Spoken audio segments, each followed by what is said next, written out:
اچھا، جن قبروں وغیرہ پر شرک موجودہ دور میں ہو رہا ہے اور ان کے متعلق تواتر سے یہ بات یعنی کہ جو ہمارے اس بالخصوص سب کانٹیننٹ میں کہی جاتی ہے کہ جی یہ بڑے جو ہیں مشہور اولیاء تھے اور بڑے یعنی اچھے لوگ تھے اور انہوں نے مسلمان کیا لوگوں کو ساروں کو، تو یہ آپ کیا سمجھتے ہیں کہ مطلب ہے آج کے لوگ جو کر رہے ہیں کیا اس کی ذمہ داری ان پر عائد ہوگی جو کہ 4 5 5 8 800 ہزار سال پہلے دنیا سے جا چکے ہیں؟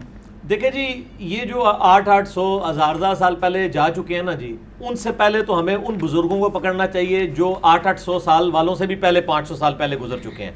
یہ صحابہ، تابعین، تبع تابعین، امام بخاری، امام مسلم، جن کی اتھینٹسٹی ہے دنیا میں، جن کی کتابیں مانی جاتی ہیں. آپ کے لوکل بزرگوں کو دنیا میں کہیں نہیں جانا جاتا. یعنی امام بخاری کا آپ نام لینا دنیا کے کسی کونے میں مسلمان کو پتہ ہوگا، لیکن آپ اپنے کسی محلے کے، کسی گلی کے، کسی شہر کے بزرگ کا نام لینا دوسرے ملک میں تو نہیں جانتے ہوں گے. لہٰذا یہ سارے لوکلائزڈ لوگ ہیں، یعنی انٹرنیشنل لیول کے لوگ نہیں ہیں یہ.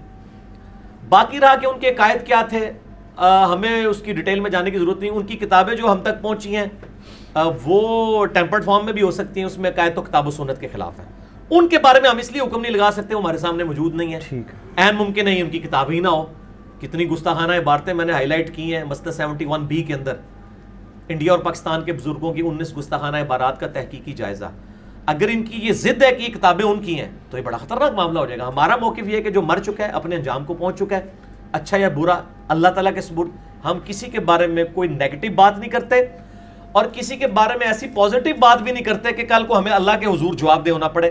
ہم خاموشی اختیار کرتے ہیں. ہم آج کے دور کے لوگ جو عقائد لے کے آئیں گے ان کو کتاب و سنت کے اوپر پیش کریں گے. پرانے لوگوں کا معاملہ جو ہے نا وہ ان کے ساتھ رہنے دیں. آپ تعلیمات کو ڈسکس کریں کہ یہ تعلیم ہے. ہم تو کہتے ہیں ان کے بارے میں جو چیزیں منسوب کر رہے ہیں وہ صحیح سند سے ثابت ہی نہیں ہے. آپ سے میں پوچھتا ہوں، اس دنیا میں سب سے بڑے بزرگ وہ ہیں جن کو سب سے زیادہ لوگ مان رہے ہیں.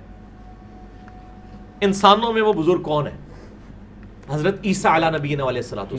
ہمارے نبی علیہ السلام کو کم لوگ مانتے ہیں کیونکہ عیسیٰ ابن مریم کو 2.25 ارب عیسائی بھی مان رہے ہیں اور 1.5 ارب مسلمان بھی مان رہے ہیں.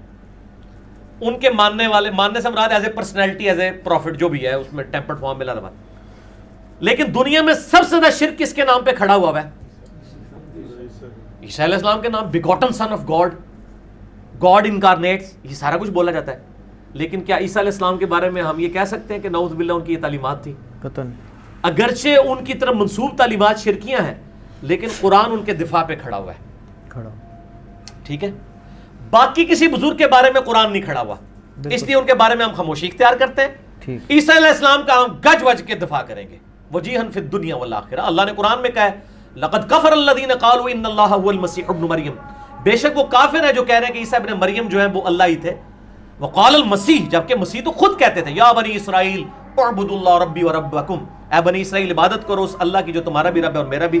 انہ من یشرک باللہ فقد حرم اللہ علیہ الجنہ ومأواہ النار وما للظالمین من انصار، بے شک جو کوئی شرک کرے گا اللہ نے اس پہ جنت حرام کر دی، اس کا ٹھکانہ دوزخ ہے، وہاں اس کا کوئی مددگار نہیں ہوگا. عیسیٰ ابن مریم کی طرف سے تو میرے رب نے گواہی دے دی ہے، عیسیٰ ابن مریم کا دفاع تو میں ہر جگہ پہ کروں گا. باقی کسی شخص کا دفاع ہم اس لیے نہیں کریں گے کہ دونوں طرف باتیں موجود ہیں. ہم نہ نیگیٹیولی کرتے ہیں نہ پازیٹیولی. ٹھیک ہے، ابھی اذانیں شروع ہو گئی ہیں اور اس کے بعد انشاءاللہ تعالی ہم باقی اس کو کنٹینیو کرتے ہیں انشاءاللہ تعالی. جی شاہ جی اگلا سوال کریں. اچھا علی بھائی، اس سوال سے نا ضمن ایک مزید میں کلیریفیکیشن کر لوں تاکہ یہ بات بالکل کنکلوڈ ہو جائے. یہ پرسنل میرا بھی سوال سمجھ لیں اور بھی باقی جو بالخصوص جو سادات کہلانے کا دعویٰ کرتے ہیں ان لوگوں کا ہے کہ جب آپ کسی بھی سید کہنا چاہے اس کا اس وقت کسی بھی مسلک سے تعلق ہو، چاہے وہ شیعہ ہو، چاہے بریلوی ہو، چاہے دیوبندی ہو، چاہے اہل حدیث ہو، کسی بھی مسلک کا سید ہو، یہ بھی شاہ صاحب بیٹھے ہیں اور بھی بیٹھے ہیں، آپ اس کا شہد نسب کھول لینا. اب اس کی اتھینٹسٹی پہ میں نہیں جاتا کہ اس کی کیا اتھینٹسٹی ہے. شہد نسب کی ظاہر ہے وہ بھی ایک روایت سینہ بسینہ ہی چلی ہے، لیکن آپ اس میں دیکھیں گے نا پیچھے جو بزرگ ان کے ہوں گے نا، صاحب قبر، صاحب مزار، وہ ان کے بارے میں دعویٰ ہوگا کہ یہ صاحب تصوف تھے. کوئی کہے گا جی قادری تھے، کوئی کہے گا نقش بندی تھے، کوئی کہے گا سور وردی تھے. شیعہ کہیں گے جی حالت تقیہ میں تھے، اندر سے شیعہ تھے. سنی کہیں گے نہیں جی یہ تو صحیح سنی.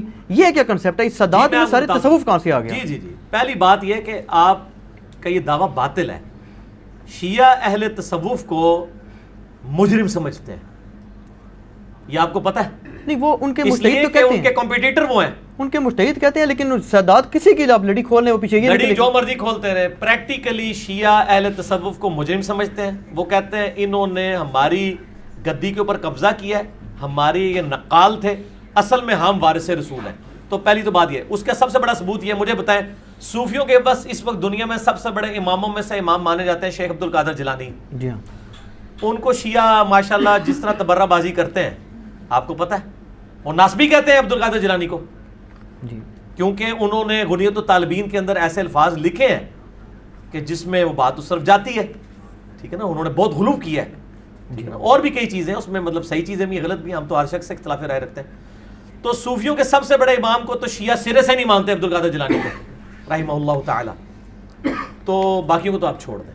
تو باقی یہ شجرے وغیرہ چھوڑ دیں. میرے ساتھ ایک کلاس فیلو تھا, وہ قادیانی تھا, وہ یعنی اس کے نام میں بھی سید آتا تھا, ہے وہ سید تھا. تو اس کا جواب میں وہی دوں گا جو یہ آوازیں کہاں سے آ رہی ہیں مجھے پیچھے سے, بند کریں جی آوازیں. ہاں جی, کہ حضرت نوح علیہ السلام کا بیٹا, اللہ تعالیٰ نے فرمایا یہ تیرا بیٹا ہی نہیں ہے کیونکہ تیری تعلیمات کے اوپر نہیں ہے, تو آپ پیچھے نہ جائیں. یہ کہتے ہیں پیچھے جاؤ, میں کہنا بہت پیچھے جایا کرو, تسی بشکار اڑ دے ہو, تسی پیچھے جاندے ہو 800-900 سال, ہم کہتے ہیں پورے 1400 سال پیچھے جاؤ, مولا علی حسن حسین تک جاؤ اور دکھاؤ حدیث کی کتابوں سے کہ مولا علی کس قبر سے مانگتے تھے اور مولا حسین کس صوفی سلسلے کے تھے, دکھائیں. یہ پیچھے نہیں جاتے ہیں, یہ درمیان میں لٹکے ہوئے ہیں, پیچھے ہم جاتے ہیں. پیچھے سے مراد کیا 800-900 سال پیچھے ہے, پیچھے سے یہ جہاں سے بات سٹارٹ ہوئی ہے. ہم تو کہتے ہیں 300 سال کے بعد پولوشن آ گئی ہے. بخاری مسلم میں حدیث ہے سب سے بہتر زمانہ میرا, پھر صحابہ کا, پھر تابعین کا, پھر تبع تابعین کا, اس کے بعد جھوٹے لوگ پیدا ہوں گے. یہی تو ہمارا مقدمہ ہے. ہمارا یہ پورا چیخو پکار کا مقدمہ اس کے اوپر ہے کہ جو 1000 سال پیچھے, آپ 1100 سال پیچھے جاتے ہیں, وہیں تو خرابی شروع ہوئی ہے. ہم کہتے ہیں تھوڑا جاؤ اور پیچھے جاؤ, وشکار نہ اڑو, پورا پیچھے جاؤ, ادھا پیچھے نہ جاؤ. مزہ آیا جی نا, پورا پیچھے, اسی پیچھے جانے ہیں, تسی ادھے پیچھے جانے ہو, پورا پیچھے ٹر جانے, جی تو کام سٹارٹ ہویا سی. ٹھیک ٹھیک ہو گیا. ٹھیک ہے.